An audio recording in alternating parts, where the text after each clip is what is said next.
Jay's Analysis, another episode, this time recounting the differences between Eastern and Western or Latin theology.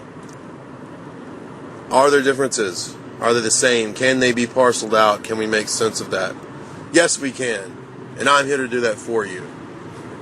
I actually did this whole podcast already, but the quality was bad, and so I've decided to just not do this on an MP3 player anymore and figure out how to do it on the iPod. So I'm doing it on my iPhone, and we're going to talk about what's happened in the West, why I think ultimately the theology has degenerated, Vatican II as a kind of summation or climax of all that, and we're going to talk about how all of this, I believe, is ultimately rooted in the divergence between Eastern and Western theology that goes back, well, not just to the first 1,000 years, with the division between the East and West over the question of the Papacy and the Filioque clause in the Niceno-Constantinopolitan Creed, but even back further to a divergence really between Eastern and Western approaches to God and how God reveals himself, and anthropology, who man is, and how God relates to the created order, to creation. Because what we do see in the history of Eastern and Western theology is a difference, a divergence between those two views. And one of these views, I believe, having investigated classical Judaism for a good spate these past couple years, I think makes a little bit more sense than the other one in terms of being a closer sort of connection, given that it's also Eastern, if you will. So the first thought I have revolves around, and again, those that know me or have heard this know that I spent several years in Roman Catholicism. I spent several years in both the sort of traditional circles. I've met and had interactions and dialogues with a lot of the members of the SSPX, members of the normative Novus Ordo Church, if you will. That is the what you might call canonical local churches in communion with Rome. I've met members of all the different split off and spin off and quote traditionalist groups, as well as sedevacantists. And I've also spent some time in Eastern Orthodox circles and investigating Eastern Christianity for a few years as well, and then moving on to investigating comparative religion and so forth. So I don't think that I'm someone that is completely an outsider or taking a view of these issues in some bare journalistic fashion. Hopefully I've actually had enough direct experiential basis to make an informed analysis of the difference. But a lot of people and listeners haven't done that, and they've remained within one or the other tradition, so they don't really know what's the pivotal difference between the two. And for me, and what I would guess is my specialty, what I try to do at Jay's Analysis is really try to get down to the foundational aspects of whatever topic or subject or medium is under analysis, to try to find out what's really going on here. What's the pivotal point that's actually moving this whole thing here? So I'm not going to be taking necessarily a conspiratorial route, and I'm not going to be taking a geopolitical route. This analysis is going to be a little more, I guess, of a philosophical view. So it's not going to be strictly theology proper, although there will be some theology in discussion here. But more so, let's just analyze the differences and see what presents itself as clearly different, and then what are the implications? What are the outworkings of having these differing views? Because what we believe affects the way we live, even if we don't immediately realize it. Our praxis or our functioning in the world is always going to be conditioned by the view that we have of the world. The two are inseparable, and that's why it's valuable to study worldviews. So if you look at the first century situation, the milieu from which Christianity springs, what we see is Hellenism. Hellenism is the predominant culture. Alexander the Great had conquered much of the Middle East, and so he prepared the way through establishing Koine Greek as the language of his attempted empire that allowed Judaism to take on in terms of diaspora Judaism, to take on a Greek flavoring. We see that in people like Philo. Philo is someone who adopts Greek metaphysical principles and tries to apply them to the biblical text. And an example of that would be the Logos. Philos is very influenced by the Greek conception of the Logos. And so he posits that there is a sort of dual principle in God. And so the angel of the Lord in the Old Testament, these manifestations, or theophanies as they're called, are identified with the Logos in Philo. So Philo then prepares the way, of course, for things that we might read in the book of John. When John talks about, in the beginning was the Logos, and the Logos was with God, and the Logos was God, he's speaking to a Hellenized culture and placing the gospel of Jesus, the story of Jesus, as the answer to not just the Greek speculation about the secondary principle within the Greek Trinity, the Greek Godhead, if you will, which comes out of Pythagoreanism and from Egypt, but also placing it within the context of what Hellenized Judaism saw as a biblical idea, that Moses was essentially talking about the same thing when he mentioned the angel of the Lord, the angel of the presence, so forth.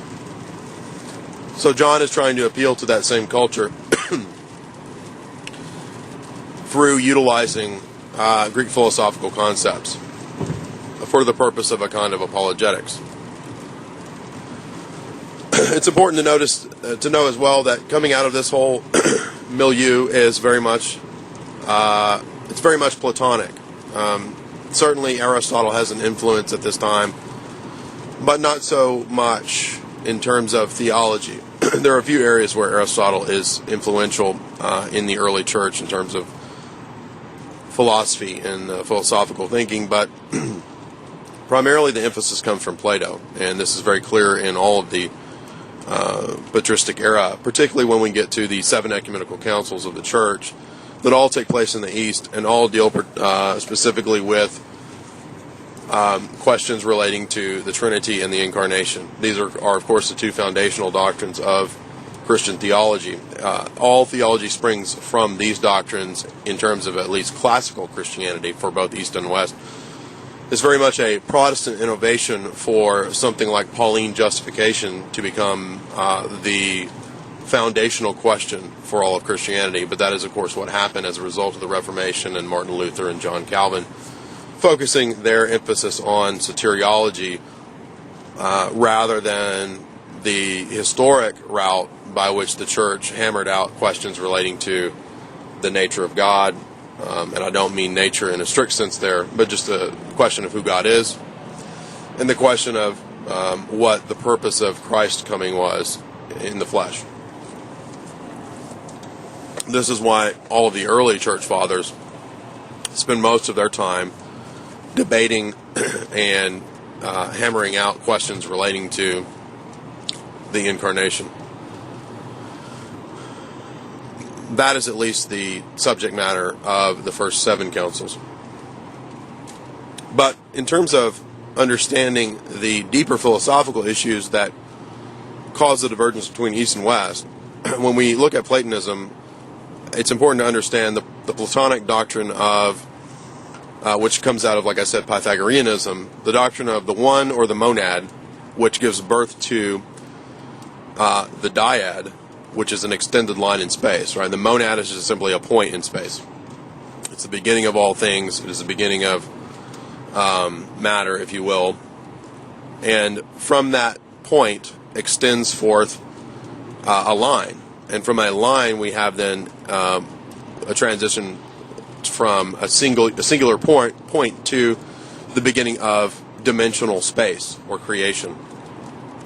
From then that infinite line, which potentially could go on for infinity, just like the dot or the monad could also, in a sense, be infinite, especially when we draw a circle around the dot, which becomes the ancient sun symbol or the symbol of the monad. The circular aspect of the monad could also be seen as infinite as well. The line extending from the dot then becomes the dyad, and again, this is Pythagorean in its origin and emphasis. That line then can spring forth another line or 2 lines, which can then form a triangle. And so from the dyad, we then reach the triad, or the triangle, or the triplicity that is so prevalent in so many ancient esoteric teachings and doctrines and so forth.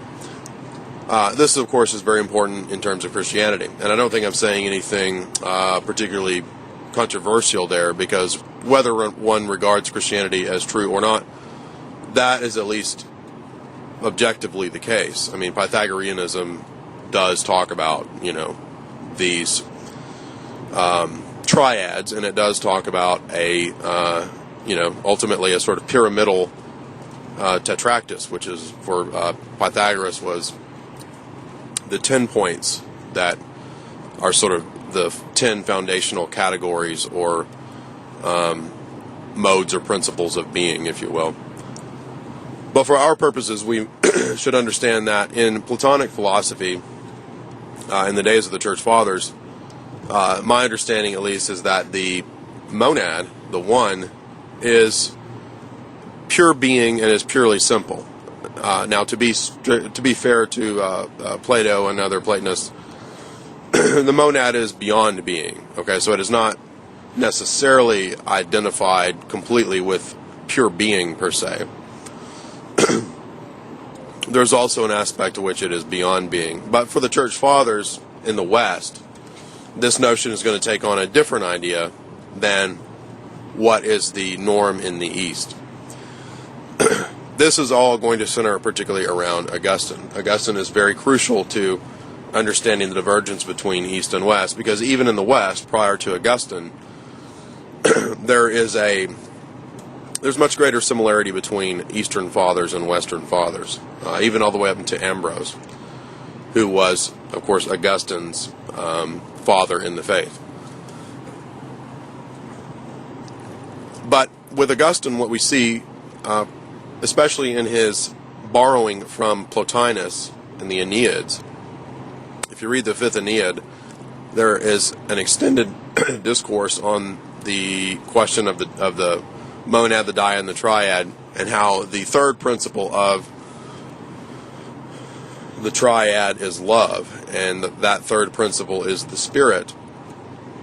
And so there's no doubt that Augustine, who is very open about his influence from Platonism, as he speaks in the City of God and in Confessions, when he comes to write his lengthy treatise on the Trinity, which will be very foundational for Western or Latin Trinitarian theology, he makes it very clear that his doctrine of the Trinity is, and particularly of the Spirit, this third principle in the Godhead, or person is very much borrowed from Plotinus, because he found Plotinus's argumentation convincing, and he thought that a lot of this philosophical speculation could be borrowed and could be used apologetically to try to convince the non-Christian thinkers of his day of the rational nature of Christianity, because of course in that time at that time in that day, Platonism occupied a respected, yet at the same time mysterious place, philosophically speaking. So it could have some appeal, not unlike, say, in our day, someone trying to utilize principles of Darwinism to convince the, atheistic establishment of the plausibility, perhaps, of some sort of theism or Christianity. So in the same way, Augustine was very much, and he was very flippant, very open about his influence. In fact, if you read something early by Augustine, like the Soliloquies, it's very openly rationalism. The later Augustine, the more mature Augustine, and I've read a good bit of Augustine, enough that I think I can give an informed analysis of these kinds of questions. I haven't read all of his works, but I've read several thousand pages worth, and again, enough to be able to comment on the issues. The more mature Augustine is definitely more open to mystery. We learn as we read a later work of his, like the Retractions. But very early on in Soliloquies, it's highly philosophical, highly speculative, highly rational. And therefore, what happens is, to make a long story short here, you have an adoption by Augustine of the Greek idea of divine simplicity, a type of view of divine simplicity which holds that simplicity is absolutely simple. What that means in philosophical jargon is that when we're going to talk about God and the divine essence, everything that we predicate of God is absolutely and purely identical to the divine essence. It is thus important to understand that in Western theology, nature and person, two different aspects, philosophical descriptors or aspects of a thing, of a living thing or a divine thing, a human or a divine thing, very, very important philosophical ideas, are seen as identical. They're synonymous. They're isomorphic. In other words, they blend into the same thing. These are, in other words, token terms that are describing the same thing. So there's not an actual difference between something like the nature of God and the Son of God, or the nature of God and the Father, or the nature of God and one of the divine attributes.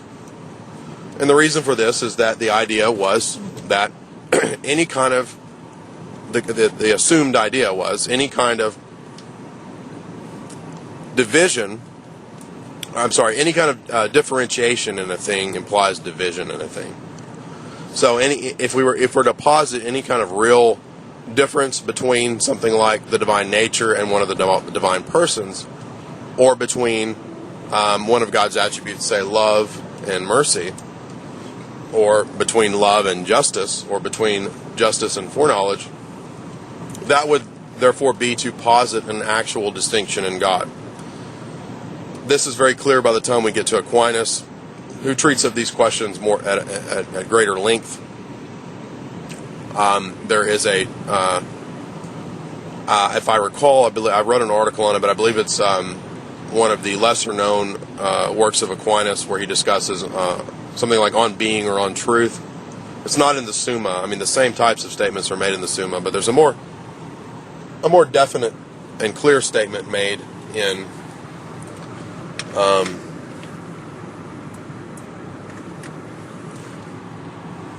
the work that I'm thinking of. I believe it's on truth, where he talks about disagreeing with John of Damascus. And he disagrees with John of Damascus over the question of divine simplicity. And the reason for this is because even though I know that I was saying that Platonism has, to be fair, a distinction between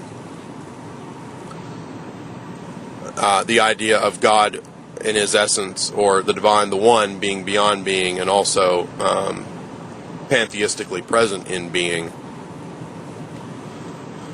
What's actually adopted, to be technical here, is the Aristotelian view of simplicity, right? Okay, so it's basically the same idea from Platonism insofar as we're talking about the one as a mathematical entity. The idea here is that whatever the one is, the God, the highest good, there can't be any kind of distinctions or division in it, because to do so would be to divide the one, right? And one, as absolutely simple, can't be divided. So basically, the nature of God, or the essence of God, is identified with the Platonic conception of the one, or the monad, right? So are we understanding that, I hope? Because that's going to be a big puzzle piece in making sense of all this. Augustine then takes Father, Son, and Holy Spirit and sort of views them as manifestations, if you will, of that one divine essence, right? I'm not saying that Augustine is purposefully being a modalist. He's not doing that, maliciously. But he has a problem in trying to trace out, or trying to make sense of how these persons are different when they're all identified with the divine essence. And Aquinas has the same problem because he frequently and consistently identifies the persons with the divine essence. They're all the same. In fact, Aquinas makes it clear that for the Thomist, following in this train of Augustinianism, anything that you predicate of God is really just a logical distinction. There's not an actual distinction in any attribute of God. So the will of God, or the acts of God, are exactly the same as the attributes of God. And they're all the same as the divine essence. But as you can see, this creates all kinds of weird theological questions and problems. This would mean that God's act of creating is in no way ultimately distinguishable from any other divine act, or from any other thing in God, right? So the basis of creation in this view, for both Augustine and Aquinas and Anselm, we can talk about the 3 A's, is that God creates things on the basis of the eternal ideas of the things that are present in him, in his divine essence, right? So this is the idea of Plato's forms being, for Christianity, Christianized and placed within God, right? So what Plato calls the forms, or the essences, or the true ideas of things, are grounded ultimately in the divine essence. And so therefore the things that we see are sort of creaturely manifestations of things that are kind of fading in and out of being, if you will, because they're in flux, whose true form exists in the mind of God. And the mind of God, in this view, is the same as the essence of God.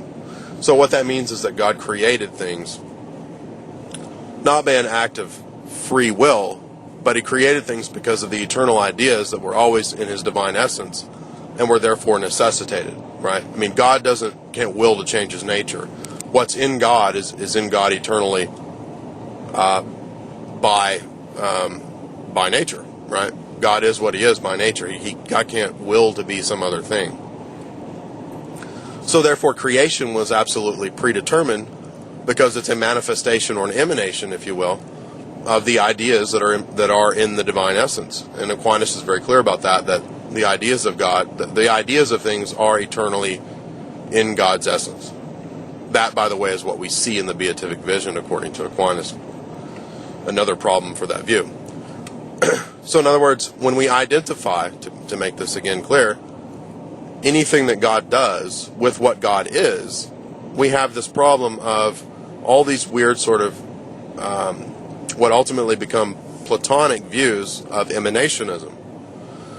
And the only way out of that kind of dilemma is to posit real distinctions, like that there's a difference between what God does and what he is in his essence.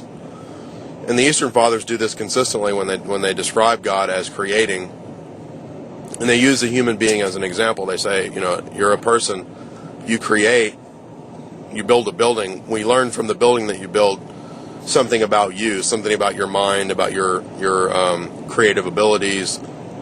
But we don't learn you necessarily directly from the building, and we don't identify what you did with the building, and we don't identify you with the act of building the building. These are all distinct things, right?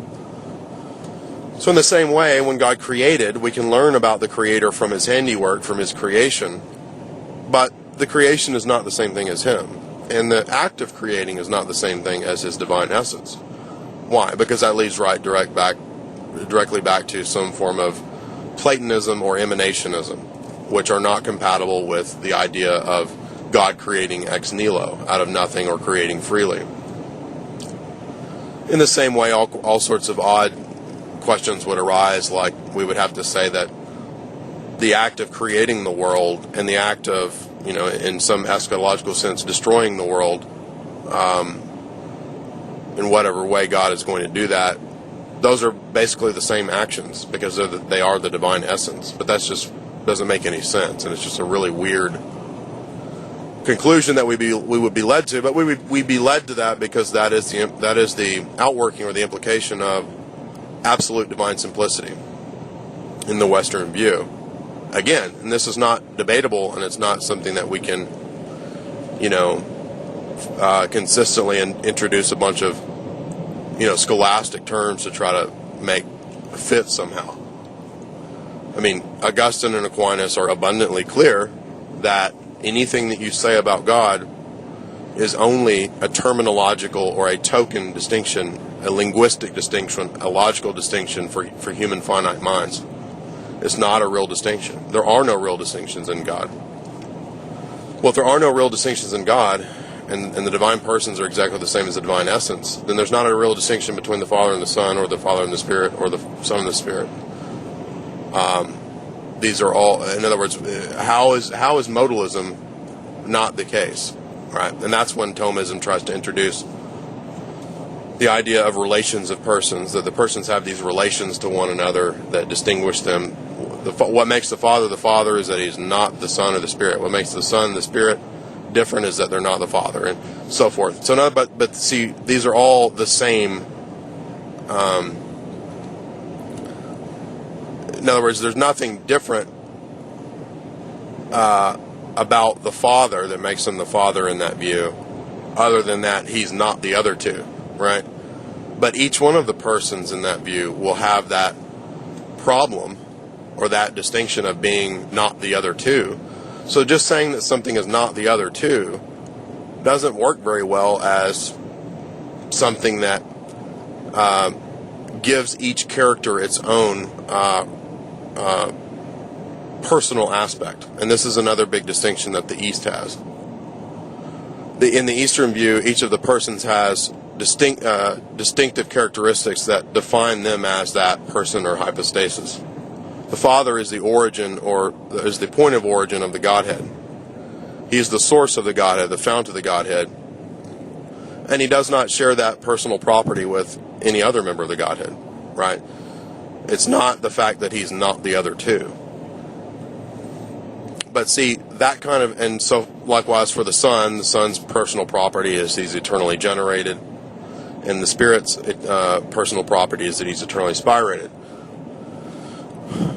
And in neither case are those generic terms. And in fact, when you read Augustine, he actually says, well, we don't really know that there's any necessary distinction between generation and spiration, right? Those are just terms of coming from. Like, they're just terms of coming out of. So in other words, Augustine doesn't believe in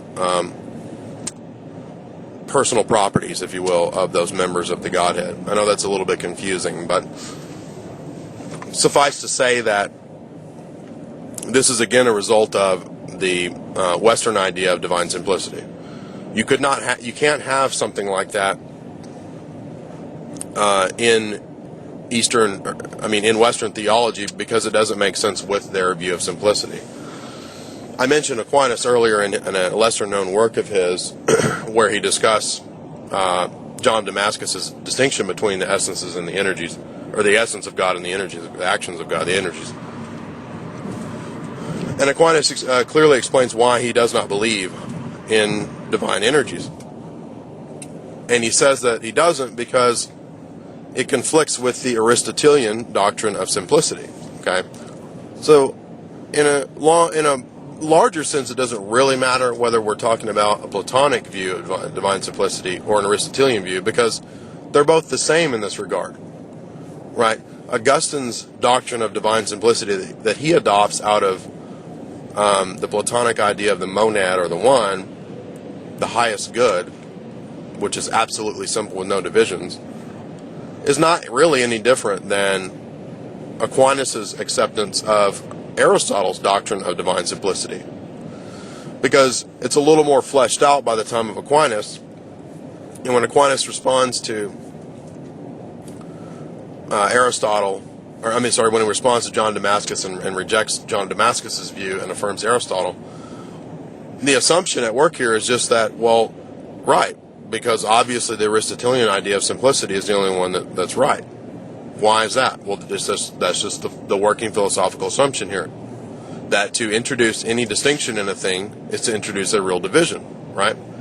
And that's not possible in God. Something like God, who's not divisible, he doesn't have real distinctions. He doesn't have any divisions or parts.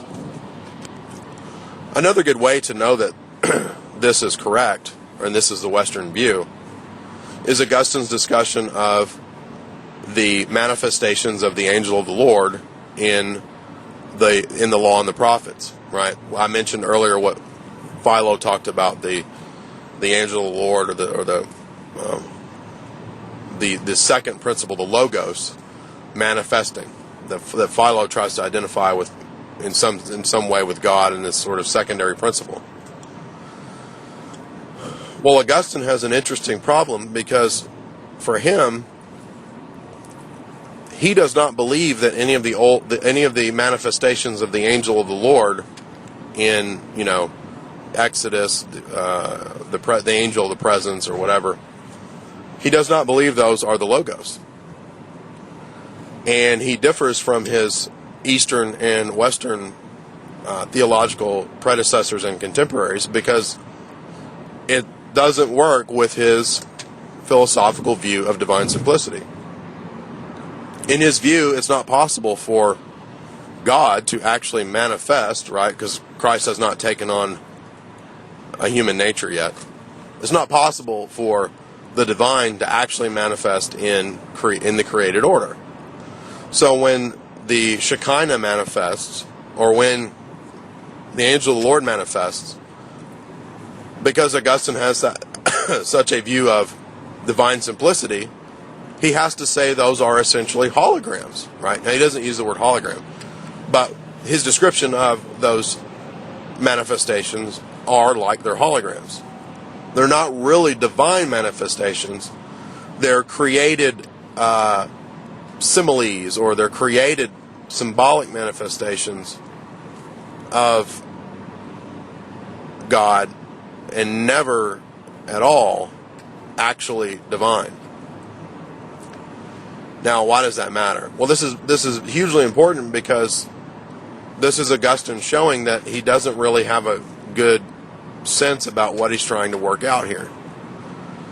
Because as you can see, particularly if you read the other fathers, they're all very adamant, very clear that that's the Logos, right? Then that's really the Logos manifesting in the period of the law and the prophets. It's not an angelic hologram that temporarily comes in and out of existence, like Augustine says. That's really God.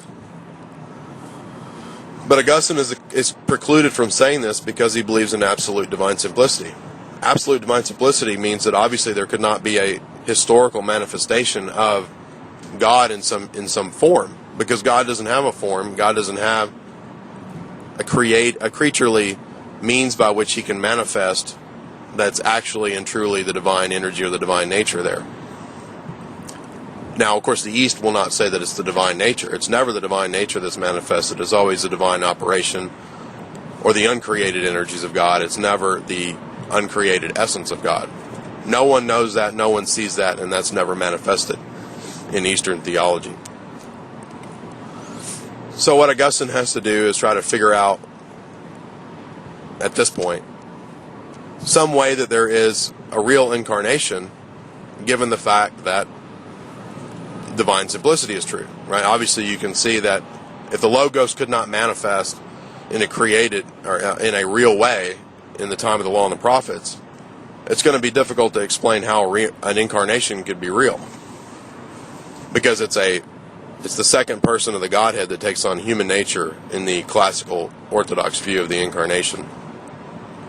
So what Augustine and Aquinas have to do is invent the idea of created grace. Augustine comes up with the idea that there's a sort of created medium by which God transmits grace to creaturely things. And so in the Incarnation, the divine Christ, the divine person Christ, transmits created grace to the human nature, which heals it, rectifies it, and brings about salvation. Aquinas is much more explicit about this by the time that he gets to his speculations. But these are novelties. There's no such thing as created grace in any Eastern theology. It's a purely Western idea. Grace in Eastern theology is a participation in the divine energies or the divine operations. It's a real participation in the uncreated energies of God that confers immortality and life and so forth. Immortality, eternal life, etc. None of those are not things that are had simply by existing or simply by, quote, nature. In other words, that's the very thing that in Christian theology Christ came to confer upon those who would follow him. Eternal life, divine life, not mortal, temporal life. Mortal, temporal life is the result of what happened at the fall, which cut us off from the divine life and participating in the divine energies of God that have to then be restored. Such is the purpose of the Incarnation and resurrection in Eastern theology. It's not about a debt that had to be paid because of an infinite offense, something that's very novel and very Western, something that none of the Eastern fathers explicitly speculated about, like someone like Anselm, because that really leads to all kinds of absurd Western theological ideas, like that God then eternally has to pour out wrath on someone because they did not participate in the rejection of the Father and between the Father and the Son, as if the Godhead was somehow divided or split, which doesn't make any sense. That, at least, is more prevalent in Protestant theology, where the second person of the Godhead somehow becomes cut off from the Father, which is, of course, ridiculous and heretical, and then by the extension leads to all kinds of ridiculous theological views that we see in people like Luther and Calvin. But that idea is definitely there in a sort of seminal form in Anselm, whereby humanity had to pay this infinite debt to God, and so therefore only the second person of the Godhead taking on a human nature could then pay an infinite debt to God. None of that makes any sense, and none of that is anywhere taught by the Eastern Church Fathers. I mean, Augustine doesn't really teach that. That's all a development of later Western theology. But it's very odd, at least, that if Christianity was true, that we wouldn't have a development of something very basic like what happened at the cross until the time of Augustine. I mean, that's odd. Or Anselm, 1,000 years later. No, the Church Fathers are pretty consistent with what they call a Christus Victor, or a kind of victory over the devil, victory over death idea of redemption, or what happened at the cross. What's called the Christus Victor, if you will. That is much more consonant with Eastern theology than the Latin idea of having to pay an infinite debt, which then leads to a lot of bizarre things like paying a debt of a certain amount of days in purgatory. Yet again, an Augustinian development. So, as we said, the divine energies are, in Eastern theology, directly present to man at all times, right? So, it's not that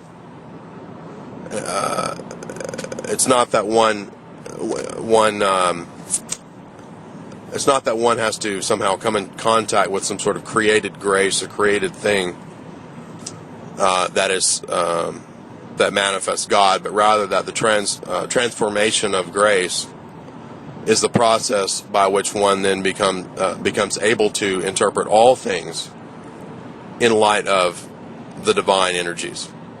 So there's no such thing as an analogy of being, or the analogia entis in Eastern theology, which was built up by Aquinas, because it's completely incompatible with Eastern theology. It doesn't make any sense.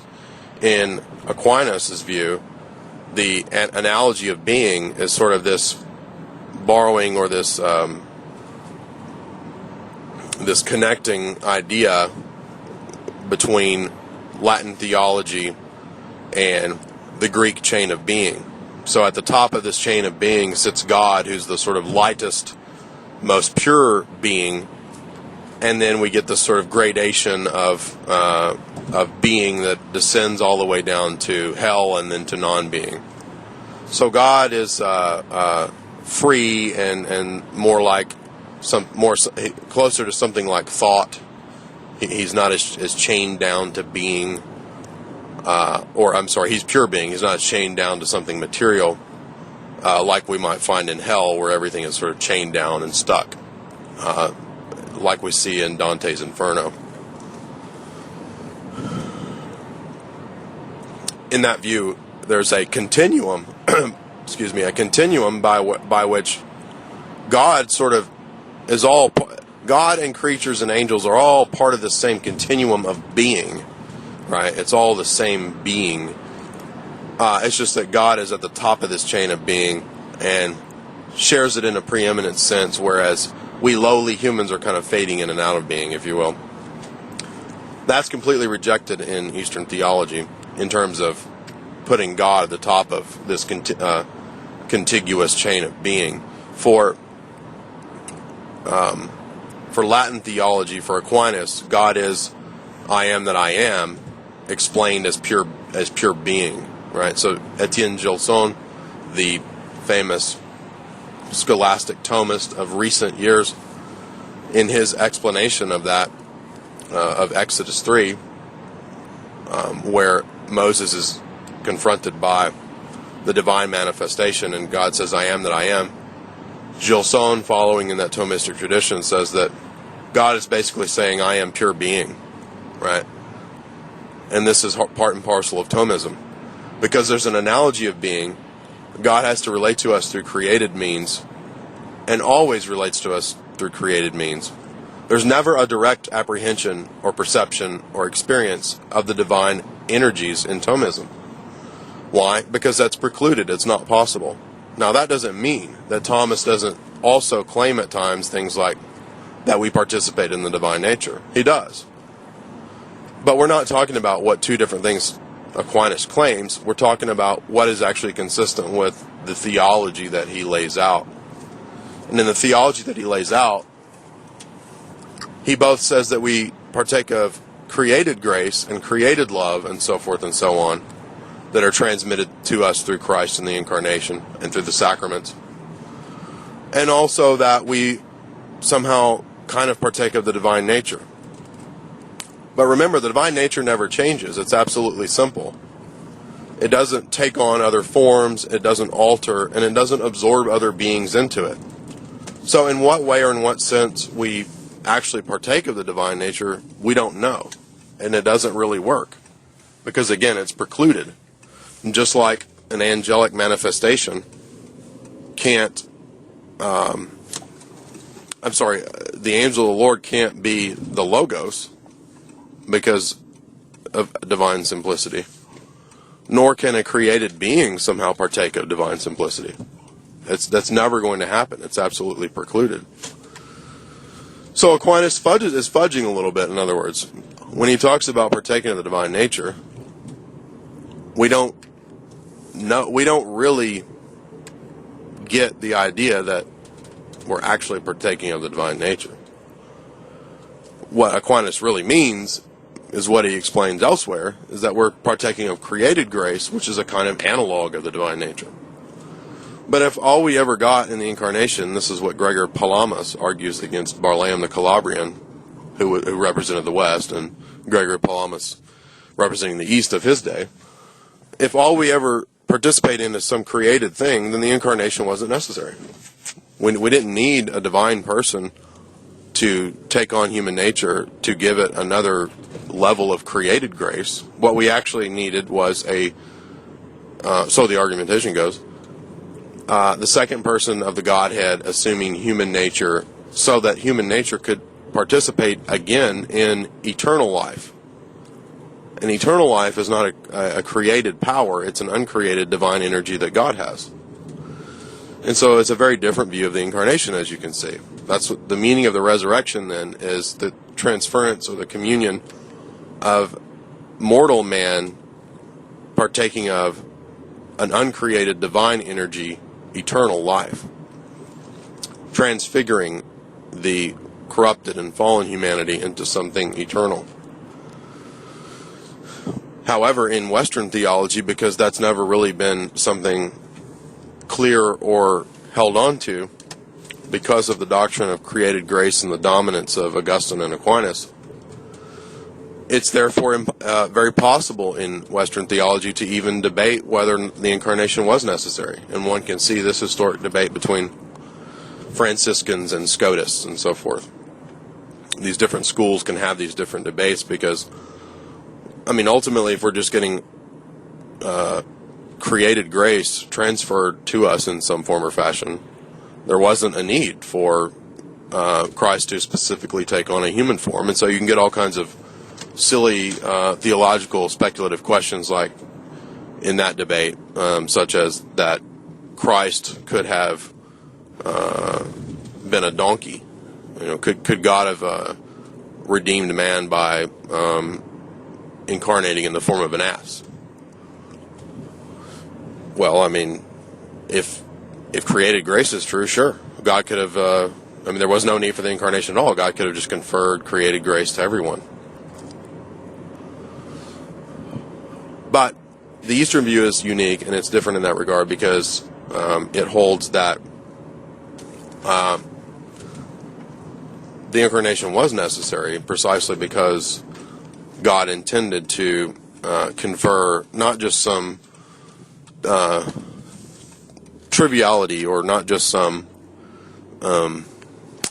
modality, but actually intended to confer divine life on man, eternal life, an eternal communion with God as a person in the divine life through the divine energies. So you can begin to see how different these views are. And to be fair to Augustine and Aquinas, I'm not, of course, saying that they were intentionally wanting to be malicious and wanting to...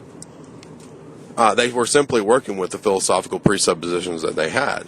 And those philosophical presuppositions, of course, informed all of the rest of their theology, whether it was their view of the sacraments or whether it was their view of what the church is or whether it was their view of how God relates to creation or how man relates to God in the eschaton, in eternal life.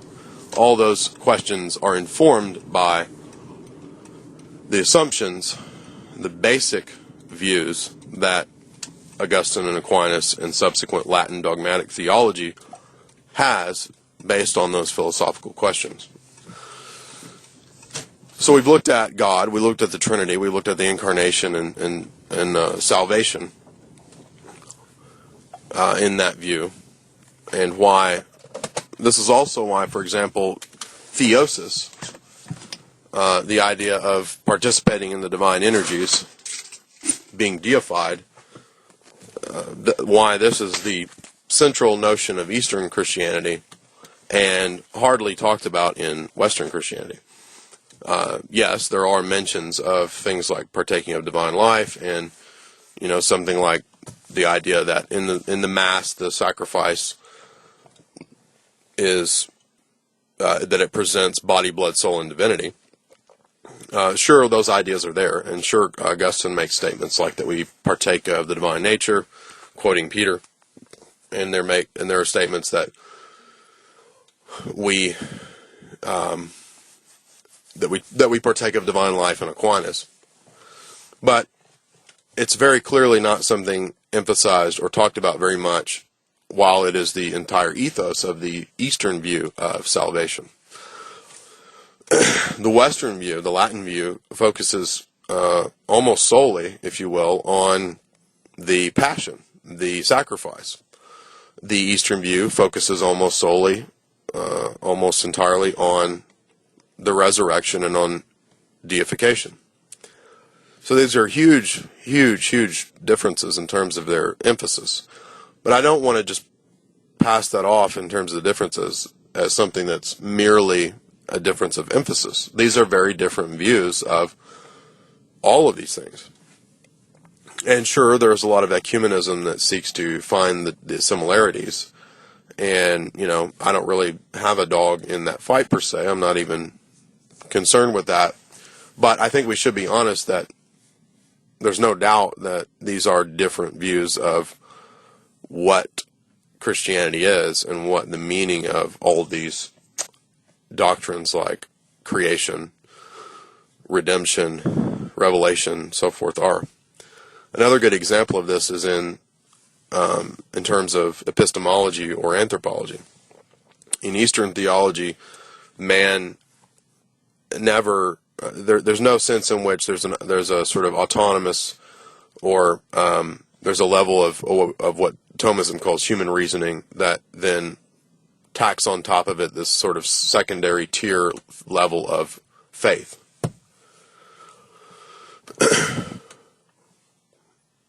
In Thomism, man, the emphasis is empirical. So man reasons by created things and is informed by created things to then build his way up to, through the analogy being to the God at the top that is sort of the pure being, right? And all of this is an analogy that we see through creation. This is why Thomas formulates the 5 classical arguments, or the argument, the cosmological argument, the teleological argument, and so forth. Because all the events that we see in the world are analogies for who God is. But what this actually does is it makes these principles something that simply because they have a logical priority end up actually in Thomism having a metaphysical priority before God. That's why Thomism holds that things like the principle of causality are more certain than knowledge of the existence of God, right? Aquinas thinks that you can reason and have a reasonable certainty about God's existence, but he thinks that you can only come to a certainty about through human reasoning that there's one God. You then have to tack on top of the existence of one God things like that he's 3, right? Or that there was an incarnation. So for Aquinas, these are not just small questions. These are actually all, again, outworkings of his view of divine simplicity. And we see this very clearly in the whole first book of the Summa Contra Gentiles. I read that book a couple years ago, and it makes it very clear that Thomas's apologetic is very much connected to his anthropology and his theology. And it all springs from his view of divine simplicity, which then gives rise to the analogy of being, right? That we can look at things in the created order and have an idea about the divine essence. That's, of course, anathema to all Eastern Christianity because we don't know anything about the divine essence, okay? And so that's not to say that in Aquinas there isn't, again, it's not that Aquinas doesn't, on the one hand, confess that there's a via negativa or that we don't reason about God through negation. We do. He does confess apophatic theology, but he also simultaneously turns around and confesses that we do know things about the divine nature. For example, that when we do something in apologetics like reason about causality or teleology, what we're learning are things about God, and we then reason back and apply those things to God and show how they're similar to the first cause, the divine, right? But the similarity between those created things and God, unfortunately for Thomas, if they're actually to mean anything, have to be about the divine essence, right? Because anything that we say about God is ultimately about the divine essence. But the problem is that for Aquinas, human terminology doesn't really describe the divine essence, right? I mean, it either has to or it has to not. So there's this problem in Thomism where we're actually learning about God and we're learning the divine essence, or we're not learning anything about God and we're not learning the divine essence. This is why there's a big difference between Eastern and Western theology. But Aquinas is forced to those conclusions because of his view of divine simplicity. So, another good example of this, I wrote an article about how we learn things. We learn things in natural knowledge, according to Aquinas, based on abstracting from the phantasm in front of us, right? So when we that's presented to our minds through the object that's in front of us. So when we encounter an object, that object creates a phantasm in our mind, and we then abstract the universal from that phantasm. This is the basis of all knowledge, even natural knowledge. We know things because we know the universals. How do we know the universals? Well, we learn about them empirically. We know them empirically through abstracting from the phantasm. But where's the universal located? Well, for Aquinas, they're located ultimately in the mind of God. The objects in front of us in our experience do have a participatory aspect whereby they do participate in the ideas or forms of the things that are located in the divine mind. However, what we're abstracting in our minds, what we're learning, the light that we're given through nature allows us to abstract knowledge of the universal from the phantasm, which in that universal, again, ultimately is located in the divine mind. The problem with this, though, is that supernatural knowledge that we get as a sort of immediate divine infusion of created grace or created illumination from God, from the love of God, from the knowledge of God, comes to us through grace, but it is also something that is ultimately grounded in the divine ideas or the divine mind. And keep in mind, anything that's located in the divine ideas or in the divine mind are synonymous with the divine essence. But if all those things are synonymous with the divine essence, then there's no difference between, no actual qualitative difference between the knowledge that we get by nature and the knowledge that we get of things through supernatural grace. The actual quality of that knowledge is the same. So Thomism messes up because it begins with an empiricist view of how we know God. We don't have any direct perception of God or any direct experience of the divine energies in this life. We only experience created grace. At least Thomas tends to say that, because he doesn't want to say that we have a direct experience of the divine nature. That's not possible. But the divine nature is absolutely simple, so it has to communicate to us through created grace. So they've invented this sort of mediating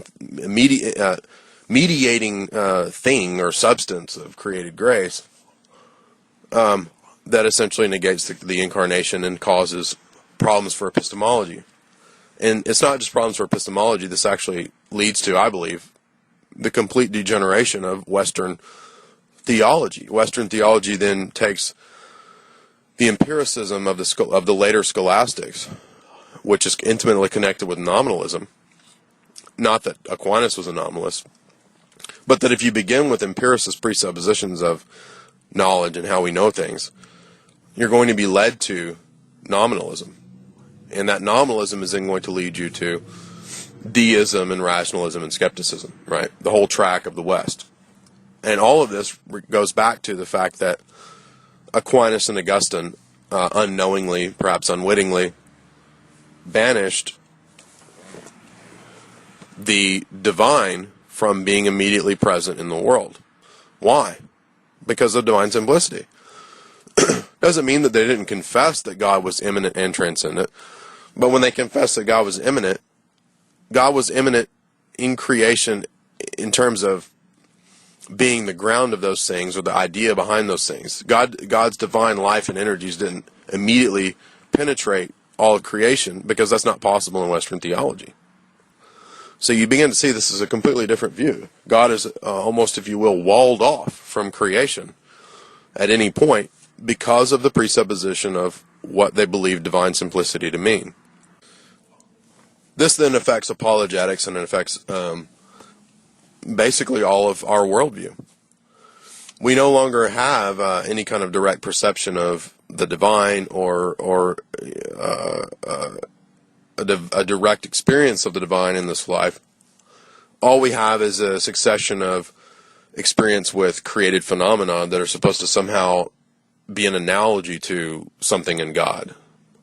But the divine essence, if it's an absolutely simple divine essence, doesn't really have any analogy to created things. And that's why the East has never understood why Western theology would make any sense. And this is very much the argumentation that Gregory Palamas uses with Barlaam the Calabrian.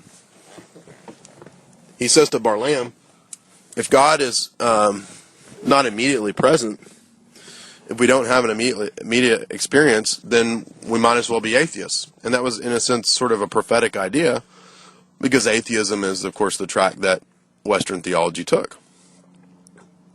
Once God was cut off from being the immediate basis and presence for the things in the world, right? And what the East says in terms of the divine ideas or the divine energies as the ground of things, it speaks of the logoi. That's the meaning or the essences of things.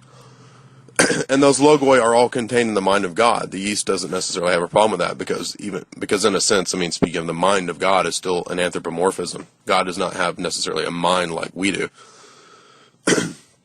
But the essences of things certainly have to be, the meanings of things certainly have to be contained, in a sense, in a personal divine mind, as opposed to what Plato would say with a sort of impersonal realm of the forms, and also in contrast to what Aquinas and Augustine say by taking Plato and locating the divine ideas in the divine essence. So in other words, when Eastern theology talks of the logoi, someone like Maximus Confessor, as he does, the logoi, or the meanings of things, are contained in the divine mind. They're in the sense of being also divine energies. They're not part of the divine essence. They weren't necessarily determined from all eternity to be created, which is what we'd have to say if something was located in the divine essence. By the way, also, if the divine ideas are located in the divine essence, like Aquinas and Augustine say, and if our knowledge is based on abstracting from the phantasm the universal that is located in the divine essence, then we do know things about the divine essence. All of our knowledge is thereby grounded in knowing some reflection of what is in the divine essence. But that's absurd, because Aquinas and Augustine inconsistently confess that we actually don't know the divine essence, at least not in this life. For Aquinas, that's the beatific vision, when we will be transfigured and sort of be looking in the divine essence like a sort of grand TV set, by which we will somehow be able to understand the essences of all created things, Aquinas says. Well, that's ridiculous, because the divine essence doesn't, again, have parts or partitions, as Aquinas and Augustine say. So it doesn't make any sense to talk about staring into the divine essence for all eternity and that being what salvation is. No, salvation is, in classic Orthodox theology, is a resurrection of the body, whereby we, are returned to a kind of Edenic state of some sort. It has nothing to do with an intellectual vision of the divine essence. Now, granted, our knowledge will still be, of course, based on some relation to divine illumination and participation in divine knowledge, but divine knowledge is not the divine essence. Divine knowledge is an energy or divine operation of God, very distinct from who God is in his essence, of which we will never know, because there's no similarity between created things and the divine essence. So, of course, you can then see why Eastern theology and ecclesiology, we'll go now to ecclesiology, developed along very different lines in terms of the papacy taking a more prominent position in the role of determining things for the Western Church, as opposed to the more conciliar nature of the East. One good question is, of course, that if Latin theology was correct in terms of its view of the papacy, why even have ecumenical councils? I mean, this is just, I mean, it would be a lot simpler for there just to be, letters or, articles written by the Pope that would then settle all disputes. Why even get together and have a dispute? Well, I mean, why was it even necessary to have 7 ecumenical councils? I mean, we could have just had the papacy write a letter and solve each one of those. But no, clearly the early church was, of course, obviously more conciliar for the first 1,000 years. And it's very interesting that the modern Roman church has now been trying to let go of its sort of ultramontanism and high papal views, where we even find in one of Ratzinger's books, where I believe it's Introduction to Christianity, where he talks about how the church for the first 1,000 years didn't have a high view of the papacy, like the Roman church did for the second 1,000 years.